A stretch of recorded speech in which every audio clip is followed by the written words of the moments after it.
Lord, you have given the Bible to be the revelation of your great love for us and of your power and will to save us. Grant that our study of it might not be made in vain by the callousness or the carelessness of our hearts, but that we might wisely hear your words, note, learn, and inwardly digest them, so that we might become mature, convinced, and convincing followers of Christ Jesus. Amen. We are very close to the end, aren't we? We are in the last chapter of Acts, Acts 28, verses 1 through 14. After reaching land safely, we learned that the island was called Malta. The islanders showed us extraordinary kindness because it was rainy and cold. They built a fire and welcomed all of us. Paul gathered a bunch of dry sticks and put them on the fire. As he did, a poisonous snake, driven out by the heat, latched onto his hand.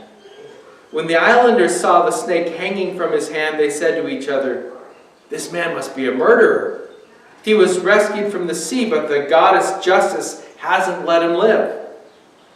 Paul shook the snake into the fire and suffered no harm. They expected him to swell up with fever or suddenly drop dead. After waiting a long time and seeing nothing unusual happen to him, they changed their minds and began to claim that he was a god. Publius, the island's most prominent person, owned a large estate in that area. He welcomed us warmly into his home as his guests for 3 days. Publius' father was bedridden, sick with fever and dysentery. Paul went to see him and prayed. He placed his hand on him and healed him. Once this happened, the rest of the sick on the island came to him and were healed. They honored us in many ways. When we were getting ready to sail again, they supplied us with what we needed. After 3 months, we put out to sea in a ship that had spent the winter at the island. It was an Alexandrian ship with carvings of the twin gods Castor and Pollux as its figurehead. We landed in Syracuse and we stayed 3 days. From there, we sailed to Rhegium. After 1 day, a south wind came up and we arrived on the second day in Puteoli. There we found brothers and sisters who urged us to stay with them for a week. In this way, we came to Rome. So, fill in the blank. Snakes make me feel, or snakes make me what?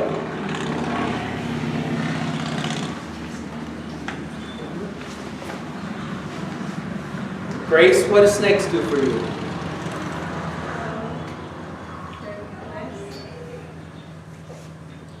For Grace, snakes make her feel nice. She is a proud snake owner. And I've watched her pull a snake out of a tree, and I just go. Who else has a reaction to snakes? Or maybe somebody has a snake story. Our dog got bit by a rattlesnake and swelled up like a balloon. Whew. Yep. But lived. But lived. And lived. A friend of mine lives in Lincoln, Nebraska, has a 6-foot albino Burmese python, and that winter they had lost power for 7 days, and he was devastated because he didn't know whether or not he was going to keep his snake was going to survive. And for a week straight, the snake coiled up on his chest and survived with him.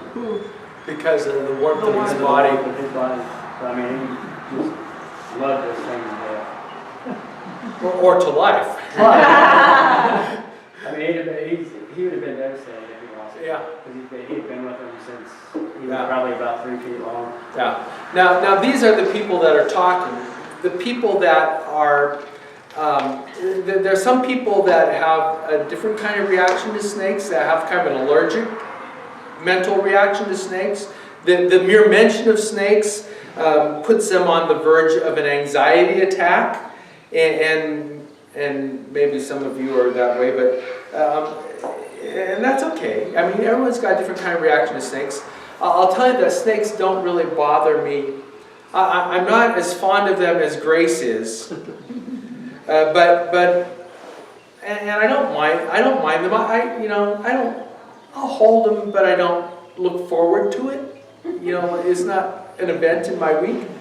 I actually prefer to leave them alone, and they have pretty much left me alone most of my life, although I did have to kill a rattler once when he wandered into the wagon wheel.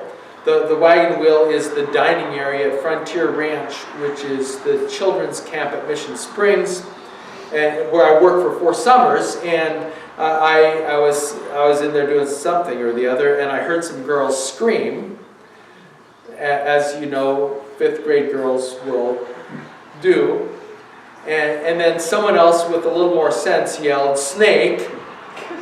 And it was only a couple of feet long, and it had really small, not yet developed rattles on the end of it. And in any other circumstance, I would have just chased him back into the bush. I mean, rattlesnakes are no big deal as long as you're not around them. But there were just too many kids around, so I grabbed a shovel that was sitting against the wall, and I whacked the snake. And then on Guam, when we're on Guam, I'm always, at nighttime, I'm out looking for brown tree snakes, or when I'm out, I kind of keep my eyes open for brown tree snakes. Not that they worry me. Brown tree snakes are constrictors like the boas, and not that they are especially dangerous to people, although they have been known to wrap themselves around people, and like a child could die from a brown tree snake. But they are an invasive species on the island that suddenly showed up there somewhere after World War II, and since then they have devastated the bird population on the island. So if you go to Guam, there are hardly any birds left, except for chickens. And I still have not figured out how, the island is overrun by chickens, but I have not figured out why the brown tree snakes don't go after the chickens and the chicken eggs, but they've managed to get every other bird on the island out. It's a long story. So I've killed a few of the brown tree snakes with my machete that I do for the sake of the very few remaining native birds. I'm certain that the Apostle Paul was not very keen on snakes either, especially the one that latched onto his hand. As you recall, Paul was a prisoner. He was en route to Rome to plead his case to the emperor. But through a series of poor navigational decisions beyond his control, he had advised against it.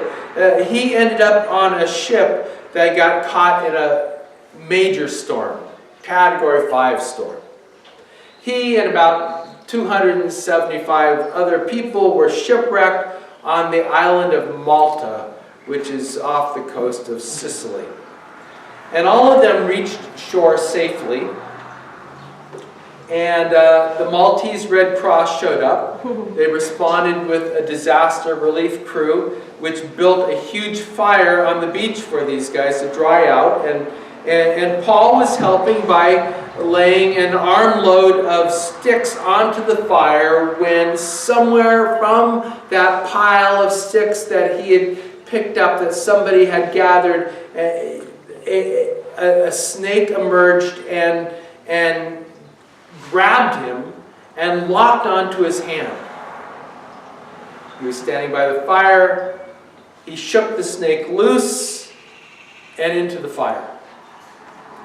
And it must have been a known poisonous variety, since all the Maltese people standing around there who saw Paul shake the snake into the fire expected him to fall over and die. As a matter of fact, says Luke in verse 6, they expected him to swell up with fever or suddenly drop dead. That's what usually happens when someone is bitten by such a snake, and they all knew it. It's kind of interesting because at first they were all thinking, oh, the gods must be with this guy. Look, he survived the shipwreck. He must be a good guy. But as soon as he's bitten, they change their story and they begin to think that he's got bad karma. There was actually a folk legend floating around in that time about a murderer who had escaped from a storm at sea.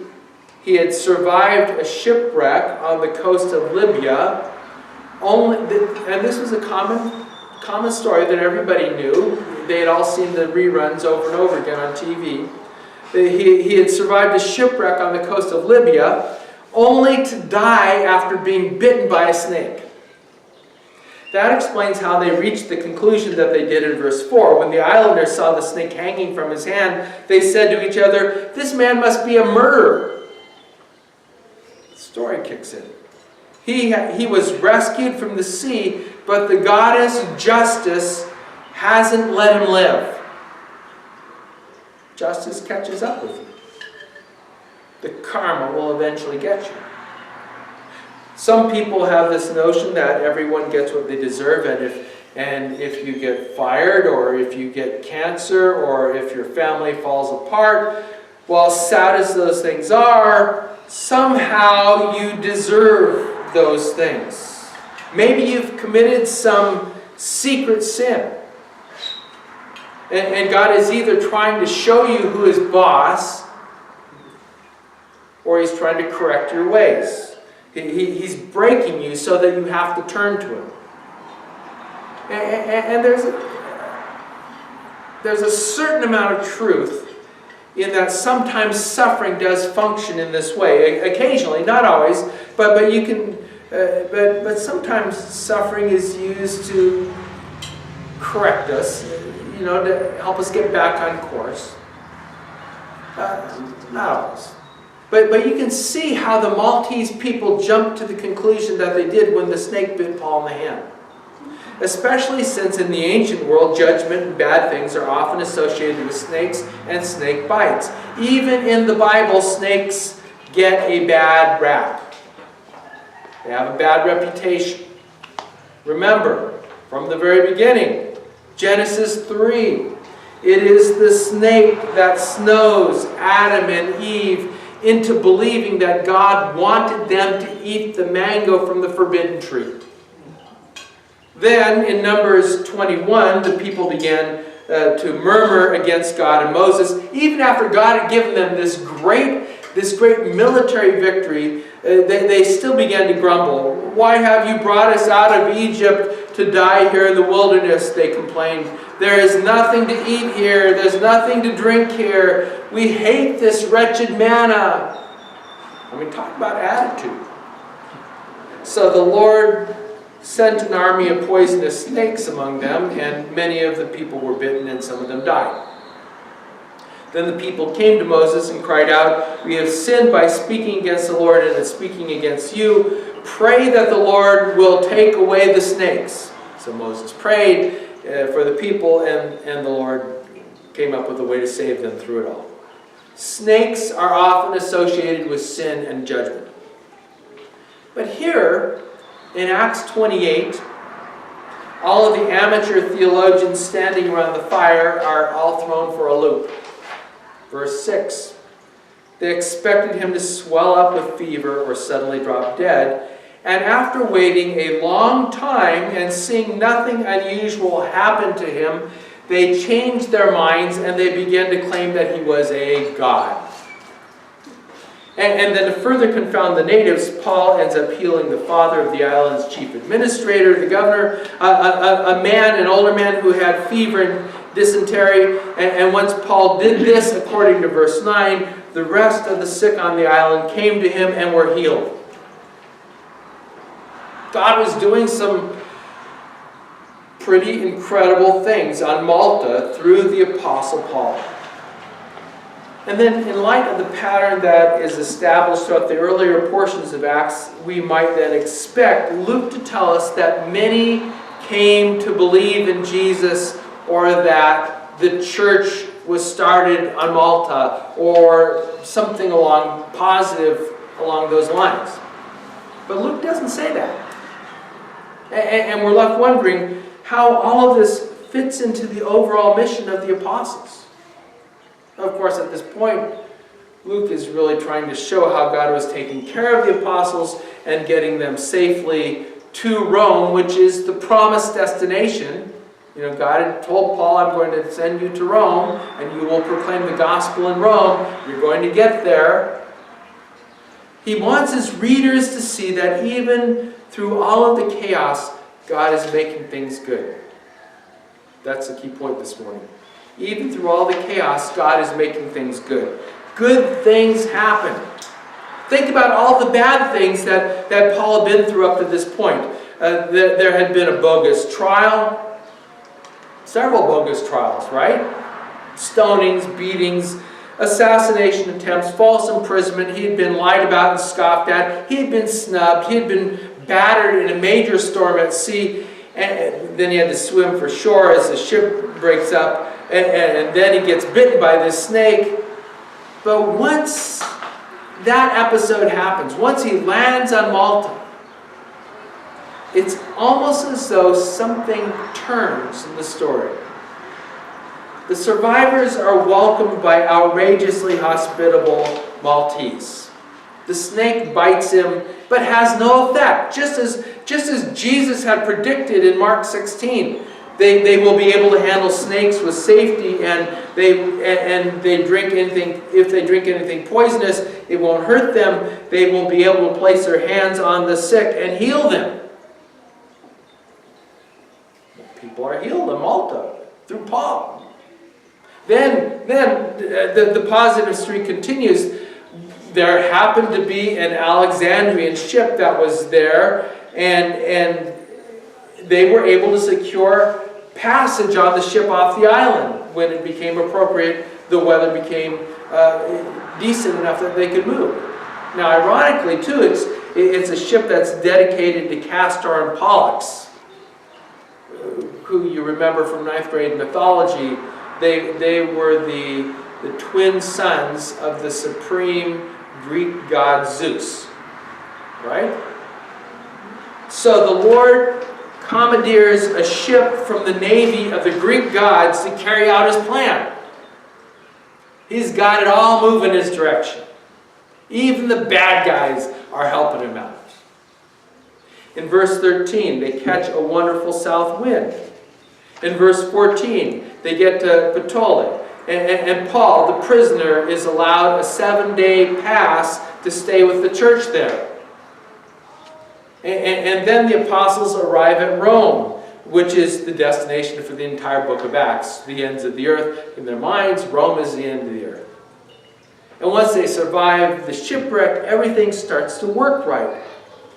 Now, I am not saying that bad things never happen again to Paul after that point, nor that somehow we could reach a point in our lives where we're following, if we're following God, that you will enter into this kind of protective bubble of bliss and blessing. Indeed, a few years later, Paul was rearrested during one of Nero's tirades, and he lost his head at that point in Rome.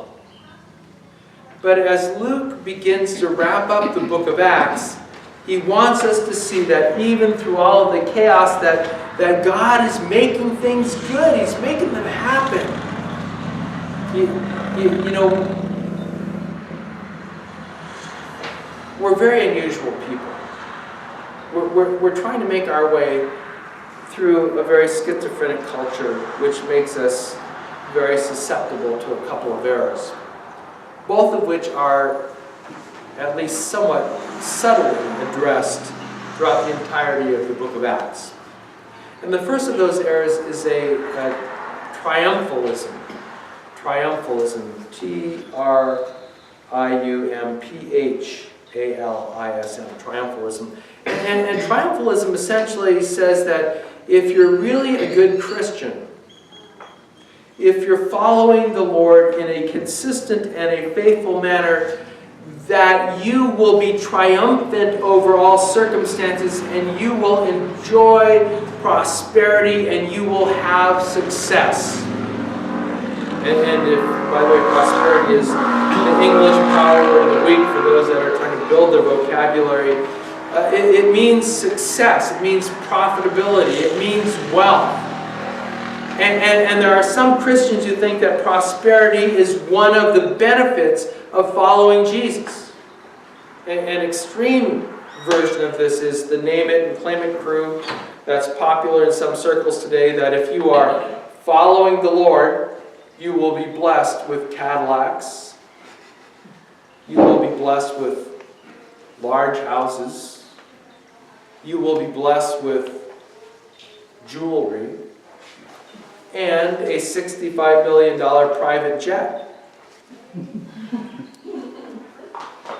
And major success in everything you do. If you do not have those things, if they are not flowing your way, there is something wrong with your relationship to God. There is something wrong with your faith. Lately, some of these guys have gotten off on a jag where they expect to see manifestations of gold dust raining down wherever the Lord is active. But not everyone is gaudy about triumphalism. Some of us feel that we are not very successful in life because we struggle with temptations and we have to deal with some pretty nasty situations. I wouldn't be sick all the time. I'd get along better with everyone. I'd even have a better job if I was really trusting God. If I had more faith, all of these things would happen for me. Things would come together for me. Or worse yet, we begin to think those things about other people. You know, if he really had enough faith, then he wouldn't be homeless. If he had enough faith, he wouldn't be in financial trouble. To those who play this kind of thinking, Luke shows us the Apostle Paul. He's opposed by his own countrymen. He's misunderstood by some in the church. He's chased by a lynch mob. He's stoned and left for dead. He's in prison. He's falsely accused. He's caught up as a pawn in a political game between the Jewish leaders and the Roman leaders, and then he's shipwrecked. Paul's life as a missionary was not exactly the life of luxury and ease that many people think should come with being a good Christian. It was a hard life. There's a second error that Luke is addressing in Acts, and that is the error of defeatism. Defeatism. D-E-F-E-A-T-I-S-M. And it's ironic that triumphalism and defeatism could so closely exist, but from what we know of other writings in the New Testament, they even manifest themselves in the churches in the same places. For example, the church in Corinth struggled because they had triumphalists and defeatists advocating both of their extreme positions in the same church. Now, defeatism essentially says that your success as a Christian is judged by the amount of rejection and hardship you suffer. So if you are a really successful Christian, you are going to be scoffed at. You are going to be scorned. The Jehovah's Witnesses thrive on defeatism. Every time someone closes the door on their face, it reinforces their sense of success. We're suffering for Jehovah. Think of all the points that we're earning. I know it sounds a little bizarre, but think about it the next time that you close the door on somebody's face. That's just one manifestation of a type of defeatism. I know that I struggled with this in my first pastorate. Things were going really well. And I'd heard so many stories from other pastors about their horrible experiences in their churches and how they were caught off guard and that I should expect to get clobbered by the church at some point. Some were even suggesting that, you're not really doing your job as a preacher unless you've agitated a few people. Unless you've made them feel uncomfortable. comfort the afflicted and afflict the comfortable. So I was about 2.5 years into this ministry, and I was beginning to feel a little bit of anxiety because things were going well. I must be doing something wrong. I'm not seeing something that's going on here. What's the problem here? The church was growing. There was a general sense of satisfaction. After years of trouble, this church was beginning to feel good about itself finally. And it really bothered me that I was doing so well. And I kept looking over my shoulder, waiting for the other shoe to fall. And I know that it sounds kind of funny, but it was true. Now, fortunately, I talked with an older, wiser pastor, and he related a similar experience that he had with the church where things were smooth sailing for all the years, for the entirety of his tenure there. The honeymoon never ended, he said. And it was at that point that I began to relax and enjoy what the Lord was doing in that church. Well, to those people who are into defeatism, by nature or theologically, Luke gives us a picture of Paul's ministry which is positive and fruitful. Last week I pointed out the storms happen. Well, from our passage this week, we see that good things happen too. The whole experience from this point forward to the end of Acts is overwhelmingly positive. And we need to be willing to embrace the good times that God gives us without feeling guilty or somehow superstitiously that we're being set up. There's going to be a major blow. It's going to happen to me. I mean, what kind of theology is that? Thinking that God is in the business of setting people up.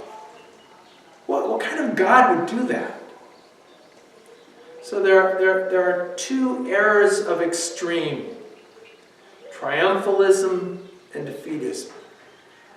And you might think that truth is a matter of balancing the two, somewhere in the middle. And I suppose you could approach it that way, but in fact, it's a whole lot wiser to talk about it in terms of God's sovereignty, in terms of His control.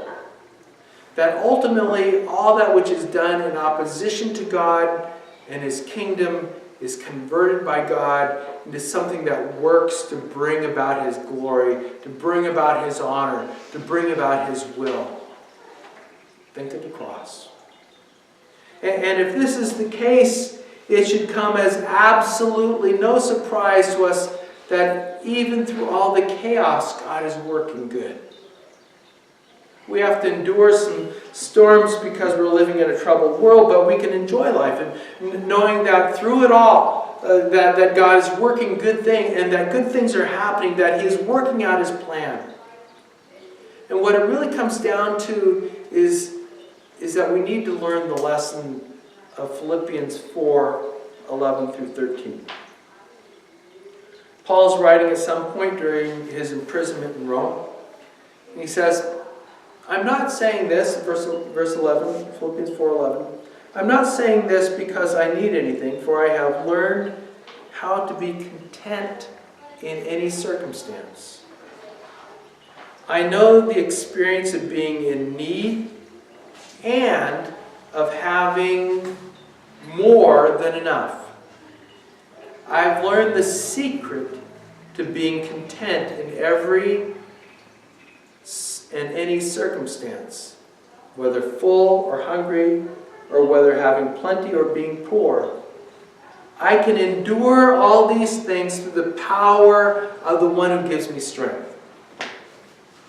In other words, I'm not fazed by snakes, storms, or suffering, or tough times of any sort, but neither am I thrown off by suddenly finding myself in the midst of abundance and success. For I can deal with all situations, the bad and the good, because of the strength that Christ gives me. Some of us are going to be walking out of here in a few minutes to face a difficult week, a week of beating off snakes. For you, worship is an oasis from the problems. Others will be walking out of here with nary a worry or a concern. And frankly, I can't explain why some of us struggle with more adversity than others, and why some of us just seem to glide along with a natural smoothness. I can't explain why that happens that way. And I can't explain why we go through periods where everything seems to go wrong, and in other times everything seems to go right. I can tell you that we all experience both good times and bad times. And I can tell you that whatever your in whichever situation you find yourself this week, that God is busy working out His plan through that situation and working out His plan through your life in that situation. And I can tell you that whatever you are facing, whether it is good or bad, that God will give you the strength to move forward to His glory. And that is the good news. So, anybody willing to add a thought or a comment, reflection, testimony, or even ask a question along these lines?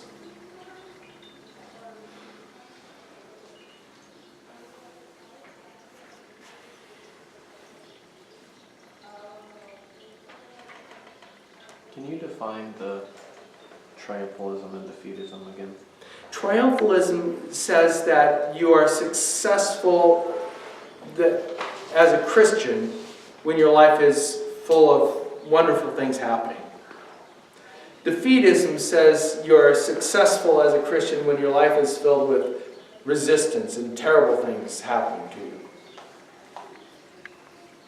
At least in my definitions of it. Does that make sense? I'm sure some scholars would have a technical, different definition, but